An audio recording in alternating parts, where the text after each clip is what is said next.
Hey there, I'm Scott. Welcome back to my home and my kitchen. A few weeks ago, I had an email from my cousin Gratin, who still lives in Shreveport, Louisiana with his wife and children, and he asked me to prepare a recipe for him, and I said, absolutely. There's a restaurant in Shreveport called The Cub, and they're really known for their delicious steaks, but most of all, their au gratin potatoes. And that's the recipe I'm working on today. Au gratin potatoes, my way. They're really delicious and really easy to get together, so let's get started. So for the au gratin potatoes, the first thing and main ingredient is the potato, and that's going to be 4 large russet potatoes. We want to cut these about 1/4 to 1/8 of an inch thick. You couldn't do that with a knife, it works just great. I actually prefer to use a mandolin. Most mandolins come with a little holder, which is really great unless you have a cut-proof glove. So just take this to your mandolin and get it sliced up just really quickly. It only takes a few seconds. These are such great tools, and if you have the opportunity, you definitely should invest in them. They're not that expensive. Alright, I already had 3 potatoes cut up. I'm going to add this 4th one. And I have these sitting in just cool water. That's going to keep them from oxidizing while we get the rest of the ingredients put together. This recipe comes together in several different stages. The first stage is we want to saute some onion and garlic. That's going to add a nice flavor, sort of as the centralator to this au gratin dish.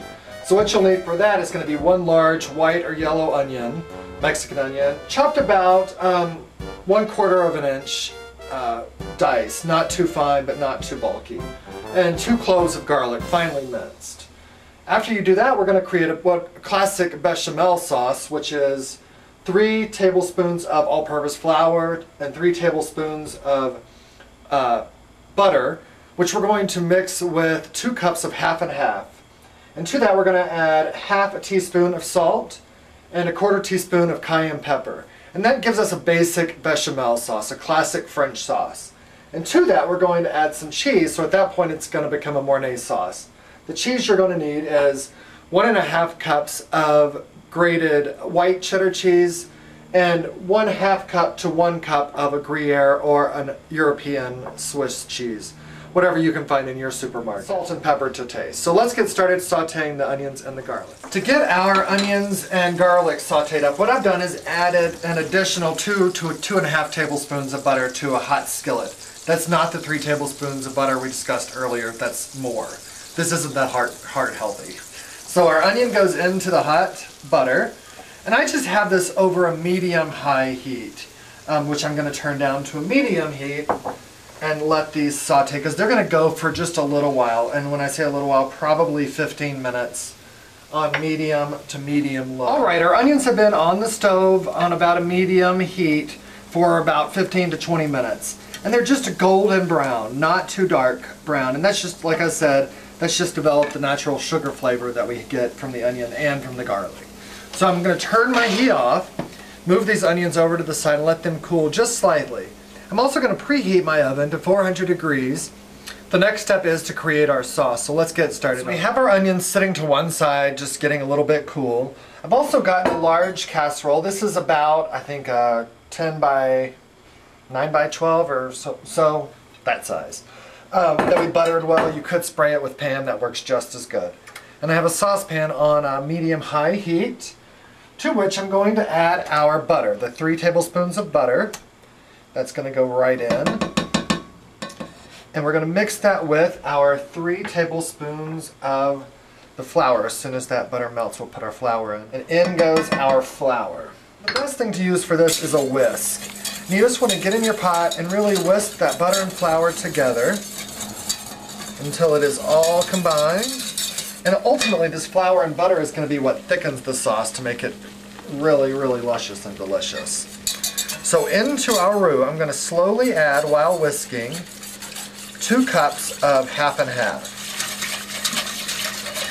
So we're just going to whisk that to make sure we get no lumps in our sauce. And our 1/2 teaspoon of salt goes in. Our 1/4 teaspoon of cayenne pepper goes in. And if you don't like any sort of spice in your food, omit the cayenne pepper. It's not necessary. I enjoy it. I think it adds a nice layer of flavor to the final dish. And we're going to let that sit, and we're going to let it come up to just a boil. So in our casserole dish, what I want to do is take half of our potatoes and layer those in. Alright, so we have our potatoes. I want to get half of these in and just layer those. You don't want them sort of clumped. Just take one at a time and layer them in. So half the potatoes are in. Just kind of mush those down the best you can with your hands. And then our onion and garlic mixture, that's going to go right over the top of that first layer of the potatoes. And another nice thing that you could use to change this recipe up a little bit if you wanted to add some crumbled bacon. You know, bacon, potatoes, cheese, it all goes so well together. Just spread those out into a nice even layer. And then just season to taste with some salt and some pepper. Alright. Now finish up with the second half of your potatoes. So we got our second layer of potatoes in. Just want, again, to salt and pepper that layer to taste. And then back to our sauce. It's been on the heat and I've been whisking it occasionally to make sure it's not scorching, and it got very, very thick. I don't know if you can get in there, but it's quite thick. We're going to add our cheeses, both the cheddar and the Gruyere or the Swiss, whichever you decided to use.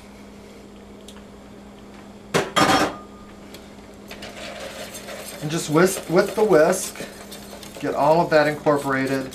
And just keep an eye on it. At this point, you don't really want to leave the pot unattended because that cheese will burn very quickly to the bottom. And it won't take but a second. And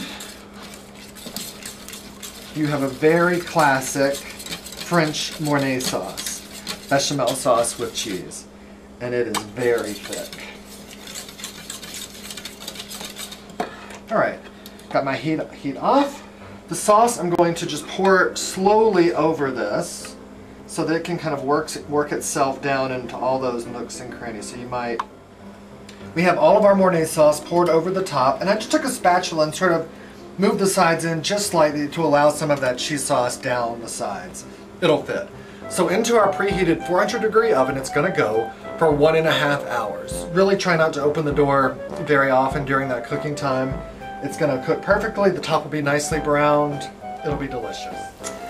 It's just been 1.5 hours. Everything on top of the potatoes au gratin is nicely browned, and that's exactly what we're looking for. As you can see, it's still bubbling and it's extremely hot. So I'm going to give this just a few minutes to cool down and then we'll give it a taste. Alright, it has been long enough and I cannot wait any longer. So I'm going to get one of these nice pieces right from the top. Some of that delicious sauce. And give this a taste. It looks and smells incredible.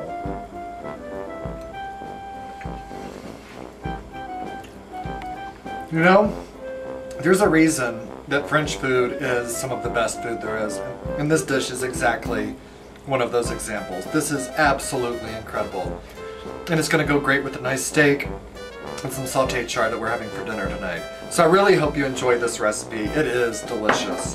And as always, please feel free to email me at scottindenver@msn.com should you want to make a comment on this recipe or ask me to prepare one for you. I'll be happy to. Alright, have a good day. Bye.